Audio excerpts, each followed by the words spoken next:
પણ આજે આપણે બધા સમજ પાડ દેવાની છે, બરાબર? પોતાની ભાષા એ આપણું અભિમાન ન હોય. ત્યાં જરી શરમ નહીં હોવી જોઈએ. મેં સ્ટેટસમાં નહીં કરેલો છું, મેં આદિવાસી છું, એટલે મને ત્યાંનું ગર્વ રહે, અભિમાન હોય. રહું છે કે નહીં? નબળું નહીં ચાલે. રહું છે કે નહીં? આજે મને આ બોલવાનો મોકો આપી દો કે આપણે આદિવાસીને બોલવાનું છે. એ બધું કશું વાંધો નહીં. અત્યારે કે બોલે છે પાછા ઉપર કઈ તો મારો પરિચય કહું માર દો. રાઠવાનું નામ છે મારું. મારી નામ જમોરિયા. મૂળ મેં કોટપુરા ભીમાપુરા પાઈજલપુર છોટાઉદેપુર નો. રહેવાનું મારે વડોદરા. જન્મભૂમિ ઉદયપુર ને કર્મભૂમિ વડોદરા. હમણે મેં આપણે બધા આયા તે એક જણ મને રોકી પૂછે પાઘડી વાળો ભાઈ તો હું રાખવા હું આવો ને તમે કહ્યું અમારા પાસે ઘણા રૂપિયા હોય ને તો બલૂન ના આવે ને તે એસટી બસ में આવે પણ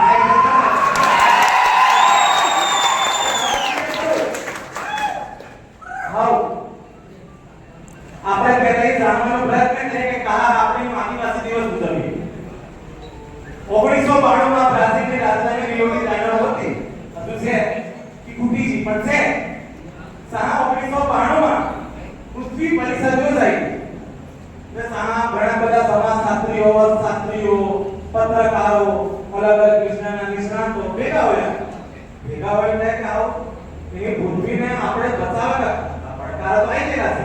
ભેગા હોય જાવ કરવા કહો તે ના ભેગું 400 આદિવાસીઓનું સંગઠન યુનોમાં આવ્યું. રાષ્ટ્ર સંઘની જે પરિષદ હતી ત્યાં આવ્યું અને અમુક મુદ્દા વિશે તેના મુદ્દામાં હતું કે વિકાસ કરવાનો પણ કયો પ્રકૃતિને નુકસાનની હોવે હલો જળ જમીન જંગલને નુકસાનની હોવે અહીં વિકાસ કરવાનો છે. સહાજે જીવ સૃષ્ટિ રહે છે એ ટકી રહેવી જોઈએ, એનાને નુકસાન નહીં હોવું જોઈએ તેની રીતે આપણે વિકાસ કરવાનો છે. આવા ચારે મુદ્દા વિશે રાષ્ટ્ર સંઘની જે પરિષદ હતી ત્યાર પછી એ થયું ને કે નહીં આ બધા છે જે પ્રતિનિધિઓ ઘણી વાત સાચી છે.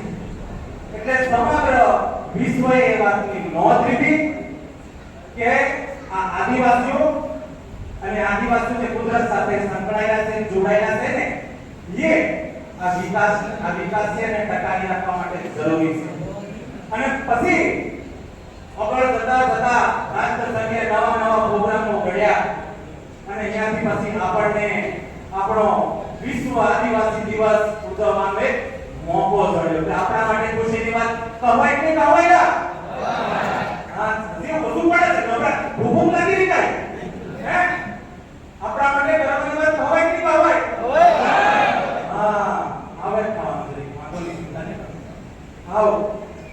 આજે વિશ્વ આદિવાસી દિવસ એટલે આપણે જનનાયક ભગવાન બિરસા મુંડાનો આપણે શરત કરવા પડે. 25 વર્ષની ઉંમરે એ શહીદ હોય છે.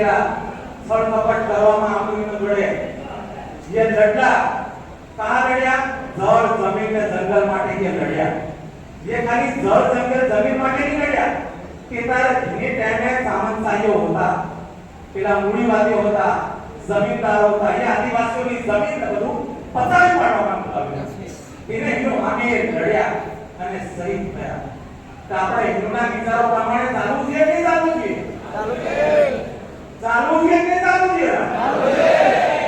આજે સમય બદલાયો પણ અમુક ટાઈમે પરિસ્થિતિ તકલીફ કરતી હતી હે હવે નવા સામંતશાહી હોય છે, નવા ભૂમિમાં કહેવાય છે. આદિવાસીઓની જમીન પચાવી પાડી. કાકા જે કઈ કરે ખેતી લાયક જમીન હતી અને બિન લાયક ખેતી વાળી કરી દે, મોટી મોટી ઇમારતો બનાવી દીધી. આદિવાસીઓ સામે અન્યાય થયો. જંગલો કાપી નાખ્યા. કા વિકાસ કરવાનો કાનો વિકાસ કરવાનો વિકાસ કરવાનો. જે જંગલોનું પ્રમાણ હતું એ ઘટી ગયું. પછી શું થયું? ઉનાળામાં તાપમાન વધ્યું થાય. કેટલું? 50-55 થઈ ગયું. પછી પછી એ બેઠા સાહેબો કે પિયર આપણે તો એસી લાવવું પડશે, આપણને તો ગરમી બહુ લાગે છે, લાવવું પડે ને જાણવા લાગે. પછી શું કરવાનું? વિકાસની આડમાં જંગલો કપાઈ ગયા. આદિવાસી તે સમયથી લડતો હતો પોતાના હક માટે તો હજુ પણ લડી રહ્યો છે. બીજી વાત કહી દઉં કે આજે આપણા સમાજના ઘણા યુવા મિત્રો અહીંયા બની ગયા. સમયની પાબંદી છે એના પ્રમાણે આપણે કહેવાનું કે આપણા મિત્રોને કહેવાનું તમે છે ને વ્યસનથી થોડા દૂર રહો. સાચી વાત કે નહીં? દૂર રહેવાનું છે પણ છૂટે હતું નહીં. પાછા આવું નહીં કહું છું, બરાબર? શેટાના શું પણ છૂટે હતું નહીં. યુલી આપણા આદિવાસી યુવાનોમાં જે આવડત છે, હુનર છે, પણ તરી અવળા માર્ગે વળી જા અહીંયા ડકળાઈ કા આજે તો ભાવ મે ઘણા આપણા કોરિયામાં ભાવ મે માનગણીઓ દેવે ભાઈ હોય તો મને તો લા મને આવો તો પોલીસ મે લાગી જો હતા તો લકડી કો મેદાનમાં આપણા આદિવાસીઓ કોરિયા પાર પાછા ગુજાર પડે રફતી પૂરું કરતે દોડા ચડવાના રીતે છોડતા પણ તરી આડાવડા વળી જા સા ઉઠાઈ પીછેમાં કૂદી લેવાનું, કૂદી નહીં જવાનું, પૂરું. આજે આપણે કૂદવાનું છે પણ કૂદવાનો મતલબ એવો નહીં પડે કે આપણે કૂદી છૂટાવી જવાનું. જે આપણી સંસ્કૃતિનો એક ભાગ છે તેને આપણે એવું જોઈએ છે કૂદવાનું. અને લોકોને જણાવે કે હો અમારી આદિવાસી સંસ્કૃતિ છે એને અમે એ બધું કરવા બાકી તે યુવાનોને મારે કહું કે તમે આડા માર્ગે નીકળો. જે આપણી સંસ્કૃતિ છે એને સાચવો અને આવી રીતે તમે આપણા સમાજને કોઈ દિવસ પાછળ ન જાય એનો તમારે ધ્યાન રાખવાનું છે.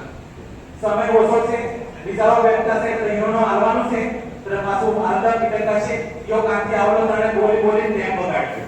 એટલે આવું બોલતો નહીં એટલે કહી દો